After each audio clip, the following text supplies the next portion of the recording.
मोदी सरकार देश की 140 करोड़ से ज्यादा की आबादी को जल्द ही अंग्रेजों के जमाने के कानूनों से आजाद कराने वाली है। मॉनसून सत्र के आखिरी दिन लोकसभा में क्रिमिनल लॉ को बदलने वाले विधेयक पेश कर दिए गए। मोदी सरकार के इस क्रांतिकारी कदम से देश की न्याय व्यवस्था का भारतीयकरण तो होगा ही, साथ ही लोगों को सालों तक अदालतों के चक्कर लगाने से भी आजादी मिलेगी। 1860 की बनी आईपीसी यानी इंडियन पीनल कोड, 1872 में बना इंडियन एविडेंस एक्ट, 1898 में बनी सीआरपीसी यानी code of criminal procedure.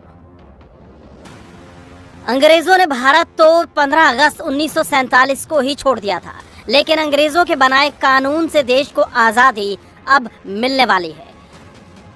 Modi सरकार देश की न्याय व्यवस्था में क्रांतिकारी बदलाव लाने जा रही है। इसकी शुरुआत मॉनसून सत्र के आखिरी दिन गृह मंत्री अमित शाह ने की। उन्होंने शुक्रवार को भारतीय दंड विधान को लेकर संसद में 3 नए विधेयक पेश किए। इंडियन पीनल कोड, भारतीय न्याय संहिता 2023, कोड ऑफ क्रिमिनल प्रोसीजर, भारतीय नागरिक सुरक्षा संहिता 2023, इंडियन एविडेंस एक्ट, भारतीय साक्ष्य अधिनियम 2023। तीनों विधेयक पेश करते हुए अमित शाह ने कहा कि इन 3 कानूनों के जरिए देश में गुलामी की निशानियों को खत्म करने की दिशा में बड़ा कदम है। 1860, 1898 और 1872 में अंग्रेजों द्वारा बनाए गए, अंग्रेजों की संसद के द्वारा पारित किए गए ये तीनों कानूनों को समाप्त कर आज हम तीनों नए कानून पुरस्कृत करने के लिए मैं आया हूं। ये तीनों कानूनों को रिप्लेस कर इनकी जगह जो 3 नए कानून बनेंगे, उनकी आत्मा होगी भारत के नागरिकों को संविधान प्रदत्त सारे अधिकार जो मिले हैं इसकी सुरक्षा।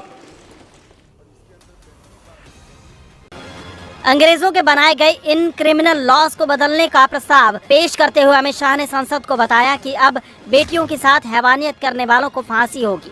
अब मॉब लिंचिंग करने वालों को भी मौत की सजा मिलेगी। पहचान छिपाकर लव जिहाद करने वाले को 10 साल की सजा मिलेगी।